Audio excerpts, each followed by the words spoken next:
তারা ইতিহাস সৃষ্টিকারী মানুষ। চাকসুর জিয়াস দেখতে মনে হয় আগে মাদ্রাসার কাবুলি ছাত্র, ঠিক আছে মনে হয় না? এই যে একটা ব্যতিক্রম, চরিত্রবান, সৎ, যোগ্য, ঘটনমূলক মহান বিপ্লবের নায়ক, ওদের মর্যাদা আলাদা। এবং ওরা বাংলাদেশের ছাত্র রাজনীতির ইতিহাসে নতুন মাইল ফলক তৈরি করেছে। ঢাকা বিশ্ববিদ্যালয়ের ইতিহাসে কোন নির্বাচনে, সুষ্ঠু নির্বাচনে একটি দল সকল আসন পেয়েছে, এর কোন নজির নেই। ঢাকা বিশ্ববিদ্যালয়ের ইতিহাসে একটি প্যানেল আর একটি প্যানেলের চেয়ে 3 গুণ বেশি ভোট পেয়ে কেউ 5,000, তারা পেয়েছে 15,000, এই নজিরও নেই। ঢাকা বিশ্ববিদ্যালয়ের ইতিহাসে প্রায় সবগুলো হলে বিজয় অর্জন করার ইতিহাস আছে। সুতরাং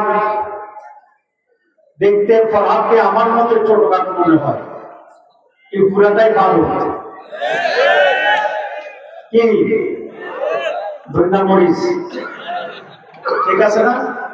আলহামদুলিল্লাহ, তারা বাংলাদেশের পরিবর্তন সূচনা করেছে এই দেশে। আমি যখন বলেছি কলকাতায় আসতে হবে, তার ব্যস্ততা ছিল, সারা দেশে তাদেরকে চায়, 300 আসলে তাদেরকে চায়।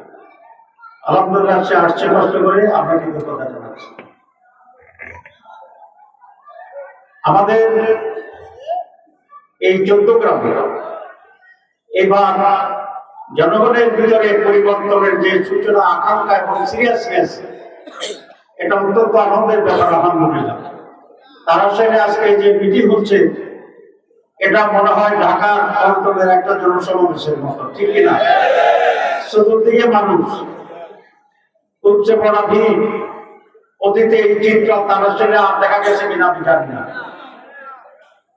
এটা একটা স্বতঃস্ফূর্ততার প্রমাণ। এটা শুধু আজকে তারা নয়, সারা বাংলাদেশ। কারণ 56 বছরের ব্যর্থতা রাজনীতির ইতিহাসের পর রক্ত জীবনের বিনিময়ে যে মানুষের আকাঙ্ক্ষা তৈরি হয়েছে, মানুষের প্রত্যাশা তৈরি হয়েছে নতুন বাংলাদেশ গড়ার জন্য, পরিবর্তনের জন্য, তারই একটি প্রতিফলন হচ্ছে আজকে টেকনাফ থেকে তেঁতুলিয়া পর্যন্ত বাংলাদেশের পরিবর্তনের পক্ষের মানুষের জোয়ার এবং ঢেউ। প্রিয় ভাইরা, বক্তব্য খুব বেশি নেই, কারণ আপনারা আমাকে চিনেন, আমি আপনাদেরকে চিনি। এই নির্বাচন একটি গুণগত পরিবর্তন নিয়ে আসে।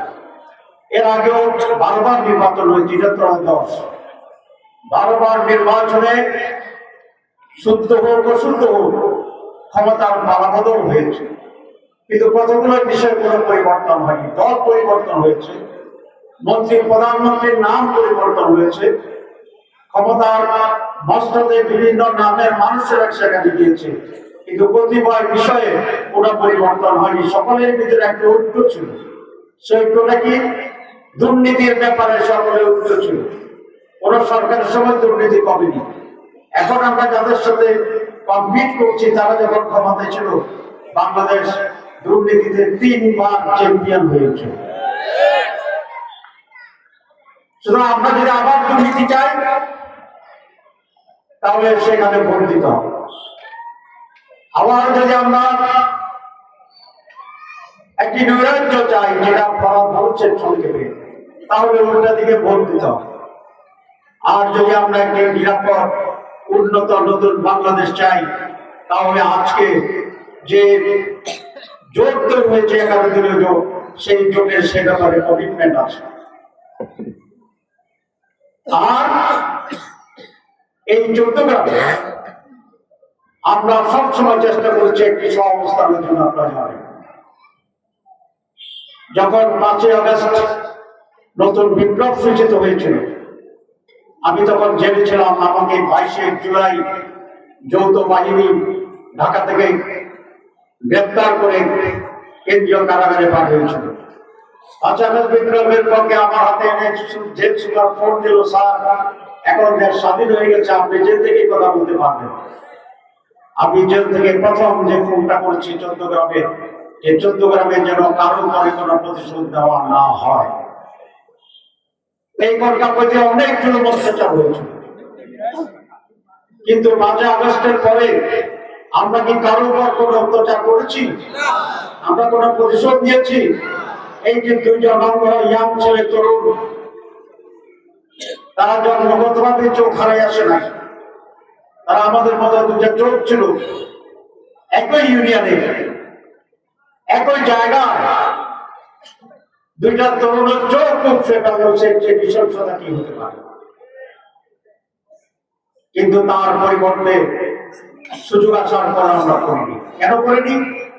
আমরা এটা চাই না,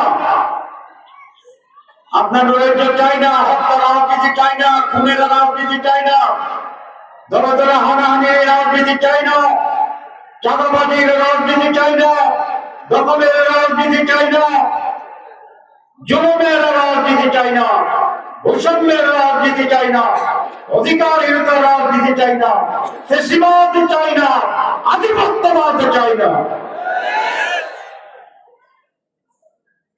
এবং সেটিকে চিরদিনের জন্য বাংলাদেশ থেকে বিতাড়িত করতে হলে আপনাকে নতুন করে সিদ্ধান্ত নিয়ে তাদেরকেই নির্বাচনে ভোট দিতে হবে যারা অতীতে পরীক্ষিত ভাবে সৎ। আমরা বলেছি আমরা ক্ষমতা আসলে দুর্নীতি নির্মূল করবো ইনশাআল্লাহ। এটা আমাদের ওয়াদা নয়, এটা আমাদের পরীক্ষিত সত্য। 44 জন মন্ত্রী ছিল, 2জন জামাত ইসলামী, সেই 2জনের কোন দুর্নীতি খুঁজে পাওয়া যায় না। আমাদের প্রায় 62 জন এমপি ছিল বিভিন্ন সময় বিভিন্ন জায়গা, কোন এমপির বিরুদ্ধে দুর্নীতি প্রমাণ করা সম্ভব হয় না। সুতরাং আমরা পরীক্ষা দিয়ে পাশ করেছি যে আমরা দুর্নীতিমুক্ত এবং সৎ সংগঠনের নাম বাংলাদেশ জামাত ইসলাম। এই হল জাতীয় ব্যাপার। চট্টগ্রামেও আপনারা আমাকে চিনেন, আমি 91 সালে নির্বাচনের প্রথম অংশগ্রহণকারী, যখন আমার বয়স মাত্র 31 বছর। সেবারে চট্টগ্রামের লোকেরা আমাকে বিপুল ভোট দিয়েছিলেন। আমি কিছু ভোটের ব্যবধানে সেকেন্ড হই। কাজী জাফর ভাই সেবা নির্বাচিত হয়েছিলেন। এরপর থেকে প্রতিটি নির্বাচনেই জনগণ আমাকে বেশি ভোট দিয়েছিল, কিন্তু কারচুপি এবং জোর জবরদস্তির কারণে সবসময় রেজাল্ট হয়নি।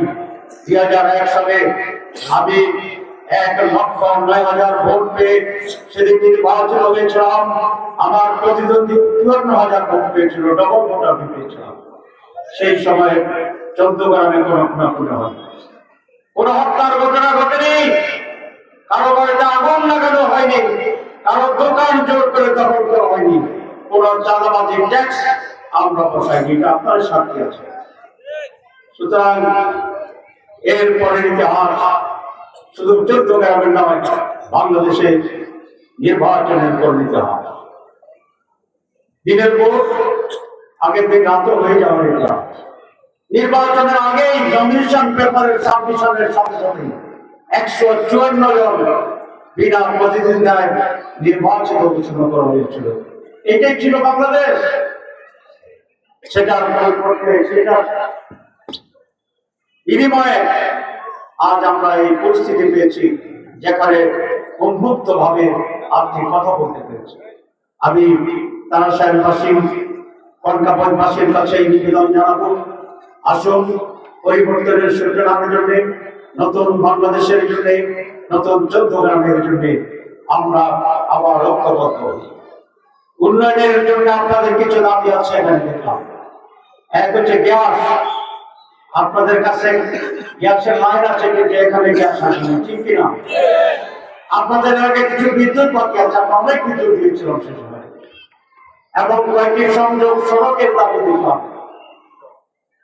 আল্লাহ যদি বাঁচায়, আল্লাহর ইচ্ছায় সাহায্য এবং আপনাদের সহযোগিতা যদি একটি নির্বাচিত হই, এই সমস্ত দাবি পূরণ করা মোটেই কঠিন হবে না ইনশাআল্লাহ। আমি একটু সুখবর দিতে চাই।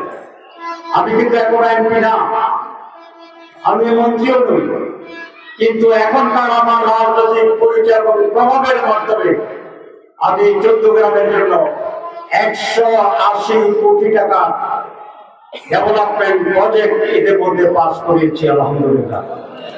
সবার ব্যবধানে কয়েকশো রাস্তা তৈরি হবে চট্টগ্রামে, আমাকে একটি নাও হবে, কারণ সরকার থেকে অনুমোদন করে দেওয়া হয়েছে।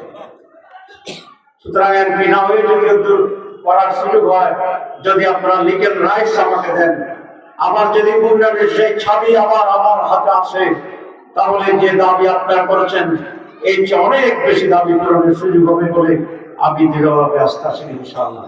শুধু কন্যাপতি ইউনিয়নে নয়, আমরা পুরো চট্টগ্রামের 45 কিলোমিটার যে বর্ডার আছে, আমার চিন্তা হচ্ছে আমরা এটাকে একটা ইন্ডাস্ট্রিয়াল জোন হিসাবে অফিসিয়ালি ডিক্লার করবো।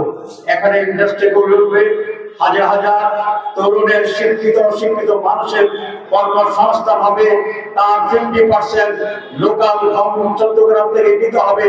এরকম একটি ক্রস করে দেবো ইনশাআল্লাহ, যাতে চট্টগ্রামে যুবকদের ভিতরে বেকারত্ব না থাকে। সুতরাং আসুন আমরা সকলে মিলে দলমত নির্বিশেষে আমরা ঐক্যবদ্ধ থাকি। আমি বিভিন্ন জায়গায় বলি, প্রত্যেকে এক দল করবে না, বিভিন্ন দলের লোক থাকবে, এটাই স্বাভাবিক।